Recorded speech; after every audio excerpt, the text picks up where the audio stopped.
سلام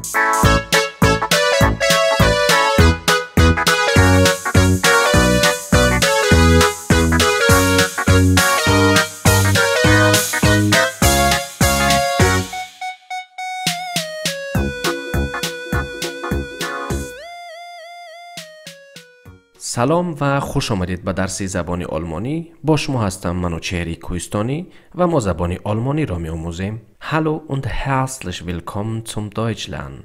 Mein Name ist Manuchehri. Wir lernen Deutsch. چنانی که شما می بینید در اینجا نوشته شده است suchen، یعنی جستجو کردن، یک چیز را به لفظ ساده بگم کافتن. دوستانی عزیز، زوخن این یک فعل خیلی مهم است که هر یک نفر باید بداند و من کوشش کردم که این فعل را برای شما بیاموزم. Ich suche، من میجویم. Du suchst، تو میجویی. Er sucht، او میجوید. Wir suchen، ما میجوییم. Ihr sucht، شما میجویید. Sie suchen، آنها میجویند. از کسانی که درس زبان آلمانی را از سر اول نخواندن، درسایی که من از اول گذاشتم آنها را نخواندن، خواهش میکنم که آن درس ها را بیاموزید و این درس های نوبتی برای شما آسان خواهد شد. یک بار دیگر تکرار میکنم. Ich suche، من میجویم. Du suchst، تو میجویی. Er sucht، او میجوید. Wir suchen، ما میجوییم. Ihr sucht، شما میجویید. Sie suchen، آنها میجویند. Hallo Leute، سلام مردم. Ich bin auf der Suche nach einem Job. من در جستجوی یک کار هستم. Job یعنی کار. Hallo Leute، ich bin auf der Suche nach einem Job. Hallo Leute، سلام مردم. Ich bin auf der Suche nach einem Job. من در جستجوی یک کار هستم. بعد از اینکه شما این را نوشتید می توانید که در تگش بنویسید من فلانی چنین کارها را می توانم بکنم، یا اینکه در این یا آن ساحه متخصص هستم. یک بار دیگر تکرار می کنم. Hallo Leute، Leute یعنی مردم. Ich bin auf der Suche nach einem Job. من در جستجوی یک کار هستم. و شما می توانید آن کاری که می خواهید پیداش بکنید در آنجا بنویسید که چنین کار را شما کرده می توانید و چنین کار را شما از عهده‌اش می توانید برآیید. این جمله را شما می توانید در صحیفه های اینترنتی که مردم کار می جویند برای کارجویی تأسیس شده‌اند، در آنجا شما می توانید این جمله را بنویسید و نفری که کارگر در کار دارد برای شما می نویسد. شما را شناختن و فهمیدن که آیا چنین کارگر این شخص در کار دارد و برای آن نفری که شما را می جوید یا اینکه یک کارگر می جوید آسان شود. این طور می شود که شما بنویسید Hallo, mein Name ist Zarif. سلام، نام من ظریف هست. Ich lebe in Tadschikistan. من در تاجیکستان زندگی می کنم. Und ich bin derzeit auf der Suche nach einem Job. و من در حال حاضر در جستجوی یک کار هستم. Hallo, mein Name ist Zarif. سلام، نام من ظریف هست. Ich lebe in Tadschikistan. Und ich bin derzeit auf der Suche nach einem Job. و من در حال حاضر در جستجوی یک کار هستم. اگر که شما چنین بنویسید در یک صفحه اینترنتی که در آنجا کارگر جستجو میکنن و شما میتوانید درباره اختصاص خود چه کارها را میتوانید بکنید و چه کارها را شما کردید تا حال حاضر در این باره ها نیز بنویسید. یک بار دیگر تکرار میکنم. Hallo, mein Name ist Zarif. سلام، نام من ظریف است.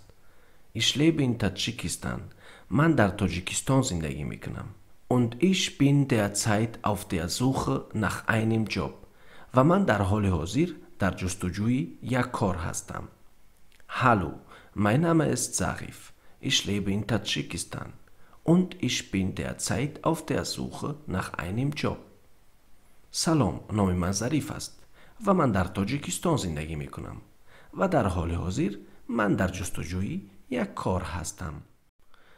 و این جمله نوشته‌ای که شما می‌بینید شما را می‌تواند در روزگار کمک کند. شما مثلا از یک محله به محله دیگر آمدید و نمی‌دانید که مکتب در اینجا در کجا است و باید پسر شما به مکتب برود. و شما یک همسایه یا اینکه یک نفری را دیدید که در همین نزدیکی زندگی میکند و درد دل خود را میتوانید به آن شخص بگویید، یا اینکه چیزی خواسته خود را به آن شخص بگویید که شما چی لازم دارید. مثلا Ich bin gerade erst hier in die Gegend gezogen. آنقدر وقت نمیگذرد که من به این محله کوچیدم. Die Gegend یعنی محله، gezogen کوچیدن. Ich bin gerade erst hier in die Gegend gezogen. Und ich suche nach einer Schule für meinen Sohn. و من در جستجوی یک مکتب هستم برای پسرم. یا اینکه من در جستجوی مکتب برای پسرم هستم که مکتب را و پسرم در آنجا درس بخواند. خوب انسانی که شما را میبیند و صحبت شما را میشنود، با آن انسان معلوم خواهد شد که شما چی میخواهید بگویید. یک بار دیگر تکرار میکنم. Ich bin gerade erst hier in die Gegend gezogen. من آنقدر وقت نمیگذرد که به این محله کوچ بستم یا اینکه آمدم کوچ کردم، کوچیدم. Und ich suche nach einer Schule für meinen Sohn. و من در جستجوی مکتبی هستم برای پسرم. Ich bin gerade erst hier in die Gegend gezogen. Und ich suche nach einer Schule für meinen Sohn. Ich habe überall gesucht. من در همه جا جستم dich zu finden که تو را پیدا کنم. finden دوستان عزیز یعنی پیدا کردن. خوب در این باره باز درس میگذاریم. یک بار دیگه تکرار میکنم. Ich habe überall gesucht dich zu finden. من در همه جا جستجو کردم تا اینکه تو را پیدا کنم. Ich habe überall gesucht dich zu finden. من همه جا را کافتم که تو را یابم. یا اینکه من در همه جا تو را جستجو کردم تا اینکه تو را پیدا کنم. Ich habe überall gesucht dich zu finden. این را در زمانی گذشته استفاده میبریم. یعنی وقتی که ما درباره زمانی گذشته صحبت میکنیم. اگر سوال پیش بیاید که چرا شما ایش گفتین و ایش نگفتین، دوستان عزیز، در آلمان هم ایش میگن هم ایش میگن. هر دوش درست هستند و هر دوی آنها را شما میتوانید استفاده ببرید. چنانی که شما میبینید زوخین تبدیل شد به گزوخت. چرا؟ چون که گزوخت این زمان گذشته زوخین هست، یعنی جستجو.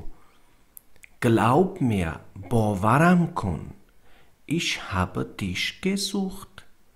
من تو را جستم. باورم کن که من تو را کافتم. باورم کن که من تو را جستجو کردم. زبان تاجیکی خیلی زبانی بای هست در لغت و در کلمات. به همون خاطر ما میتوانیم به هر نوع که برای ما خوش است به کار بگیریم.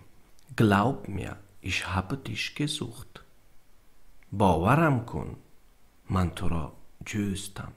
زمان گذشته زوخن جستجو. Ich habe gesucht. من جستجو کردم. Du hast gesucht. تو جستجو کردی. hat gesucht. او جستجو کرد. Wir haben gesucht. ما جستجو کردیم. Ihr habt gesucht. شما جستجو کردید. Sie haben gesucht. آنها جستجو کردند.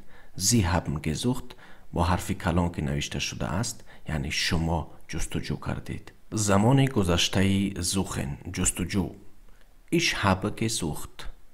من جستجو کردم. Du hast gesucht. تو جستجو کردی. hat gesucht. او جستجو کرد. Wir haben gesucht. ما جستجو کردیم. Ihr habt gesucht. شما جستجو کردید. Sie haben gesucht. آنها جستجو کردند. Sie haben gesucht با حرف کلان که نوشته شده است، یعنی شما جستجو کردید. اینک درس خوانان عزیز، درسی ما با پایان رسید. خواهش میکنم که فکر و عقیده خود را در کامنتاری ها بنویسید و هر چی خواسته دارید آنها را نیز میتوانید در تگ شرح بنویسید. با کسانی که درس زبان آلمانی را میخوانید و مشکلات زیادی دارید، نمیتوانید که تلفظ کنید، نمیتوانید که در ذهن خود این صحبت ها را همیشه ثبت بکنید، به همون خاطر به شما گفتنی هستم که ناامید نشین. از ناامیدی بسا امید است، پایان شبی سیاه سفید است. انشالله که روز شما زبان آلمانی را خوب صحبت خواهید کرد. خداحافظ.